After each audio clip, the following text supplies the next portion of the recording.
I have kept quiet long enough, but what they did to Luka, that was personal.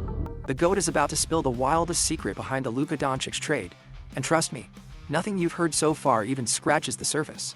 Today, I'm breaking down the untold story behind the Luka and Davis trade. Wait till you hear how Diddy and LeBron are tied into all of this.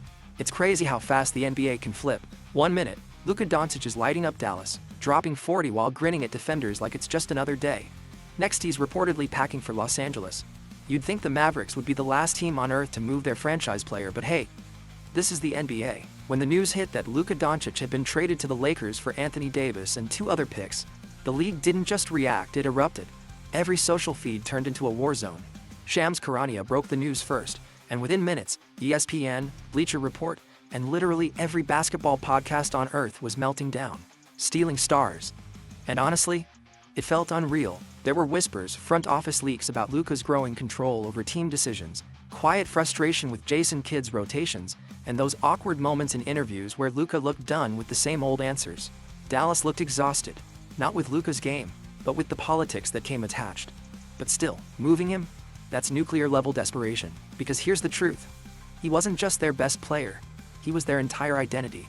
He carried that team through every playoff hope, every clutch moment, and every season where the roster looked mid at best. Dare I say he made Dallas matter again.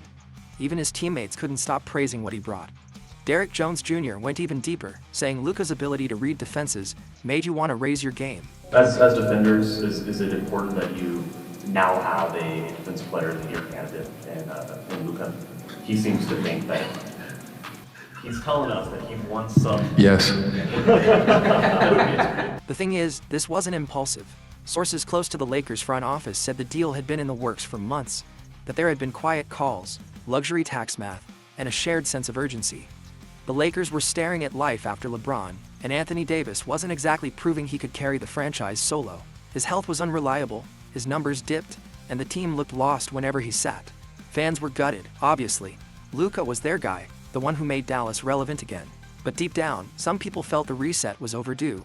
The Mavs had been stuck in the same loop of great regular seasons and playoff frustrations, so maybe a trade was the only way out. Anthony Davis, to his credit, brings championship experience, elite defense, and that big market pedigree. The Mavs front office tried to sell the idea that this wasn't a teardown, it was a transition. You could sort of see the logic, but still. Luka for AD? That's like trading a PlayStation 6 for a PlayStation 2 that still kind of works. And it begs a bigger question. What does loyalty even mean in the NBA anymore? But loyalty doesn't pay the bills, and doesn't keep your cap sheet clean. That's the business side fans are just now starting to see clearly. Teams no longer wait years hoping their stars figure it out. If they smell tension, they move. If they see a financial squeeze, they move. It's not emotional, just pure math. This Luka trade made that painfully obvious. The Mavericks didn't trade their superstar because he failed them. They traded him because the system told them it made sense. The numbers lined up, the timing worked, and both sides wanted a change, but it's also kind of poetic. Luka wanted control, Dallas wanted structure, and in the end, both got what they asked for. Now, the NBA has a new poster boy for the modern superstar era. Lively looks confident, Kyrie's taking more leadership, and even Jason Kidd seems freer with his rotations. And if there's one thing this deal proved, it's that nobody's untouchable anymore.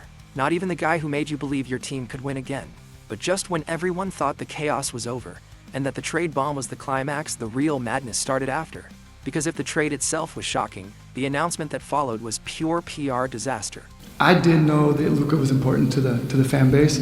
I didn't quite know it to what level. Nico Harrison. It looked like he walked into that press conference without realizing just how loved Luka actually was in Dallas. What they heard was a man trying to rationalize losing their franchise cornerstone. And when he said he hadn't quite understood the full emotional weight Luka carried for the city, that line right there made it obvious these guys didn't understand what they were doing. I mean, everyone knows that Luka was Dallas. From the murals to the sold-out nights, from his rookie debut to every buzzer beater, he wasn't just the face of the team. He was the heartbeat of it. That was when fans lost it. Nico tried to stay professional, all business and logic, but it came off evasive. And that's where Dallas stumbled. They underestimated the emotion of the announcement. The trade itself? Maybe it was inevitable. But the rollout, the way they spoke to fans, the tone of that interview, the complete lack of empathy, that's what turned a major decision into a full-blown media firestorm. Luka's father even weighed in publicly, calling out the front office for not handling things with transparency. And that just poured more gas on the fire. oziroma bom rekel kar strani nekaterih posameznikov, mogoče hidavščina celo, da to pa me osebno boli, ker mislim, da se Luka absolutno tega ni zaslužil. But what the front office forgot is that sometimes how you say something matters just as much as what you do. Nico's honesty about misjudging Luka's impact, while it was probably true, came off like an accidental confession. So while all this was going on, the awkward press conferences, the PR spin, and Nico Harrison somehow pretending he didn't know Luka meant that much to Dallas, the whole situation started to feel like it had finally hit a wall because the fans were fuming and the league had their own opinions. Because trades like this don't stay quiet for long. You could feel the NBA community boiling, like it was bracing itself for the explosion that was about to come. And it came, fast. LeBron James was the first big name to react. And honestly, the irony couldn't have been more perfect. Because this is the same guy who once set the world on fire with the decision back in 2010. The man knows what it feels like to have the league turn upside down over a single move. At first, he thought the Luka trade was fake. He straight up said he had to double-check if it was a parody account. I was out with my family dinner and I got the news, and the first time I heard it, I thought it was for sure fake. That was a hoax. People messing around, whatever. Luka is one of my favorite players in the NBA today. From the simple fact of the way I play the game is exactly how I love the way he plays the game. He started talking about how he'd always dreamed of playing alongside Luka, calling it one of those once-in-a-generation alignments. LeBron's reaction divided people too. Some fans were like, of course he's hyped. On the other hand, some fans thought he was just being diplomatic. Because come on, LeBron knows how to play the media game better than anyone. In Kyrie Irving's take, which was surprisingly calm, but definitely layered, he talked about how sad it was to lose Luka, saying it felt like losing a brother. But in classic Kyrie fashion, he also found the silver lining and welcomed Anthony Davis to Dallas and talked about the new balance and opportunity it brings. So it's still a grieving process right now. Miss my hermano. We had a lot of time together. Keith too, and Maxie.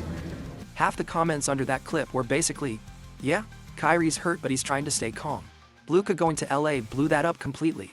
It was like the Greek freak was cheering for the shift, saying, yeah, it's time we took the spotlight too. Jaylen Brown. His comments came from Netflix's Starting 5 docuseries, and he didn't hold back. That might be like one of the worst trades of all time. And coming from a player who's been through his fair share of trade rumors, that hit differently. He said it's not just about losing Luka's numbers, it's about losing the identity he gave Dallas. That line started trending for days, partly because fans agreed, and partly because it sounded like something out of a sports movie trailer. It was a bold, personal take, and it added another layer to how people saw the trade's meaning beyond the court. After processing the shock, he called it an insane move, raving about Luka's talent and how exciting it was for the upcoming season. Even celebrity fans were geeking out. Suddenly, this trade wasn't just shaking the league, it was shaking Hollywood. Even beyond basketball, reactions were buzzing. Patrick Mahomes, who's been following Luka since his Dallas days, admitted the trade actually hit him. He's a fan. And honestly, watching Luka leave Dallas was like seeing your favorite movie character get recast mid-series. As a Dallas fan, it hurts me, but I'm happy for him that he's going to be able to go out there and be in LA and get to try to achieve his dream of winning a championship. The NBA of 2026 might look totally different from what we've known. And one thing's certain, the drama isn't going away. So, what do you think? Did the Mavericks make a mistake, or are the Lakers just stacking up for the ultimate super team? Drop your hot takes in the comments. I want to see who's really Team Luka and whose Team Dallas will survive.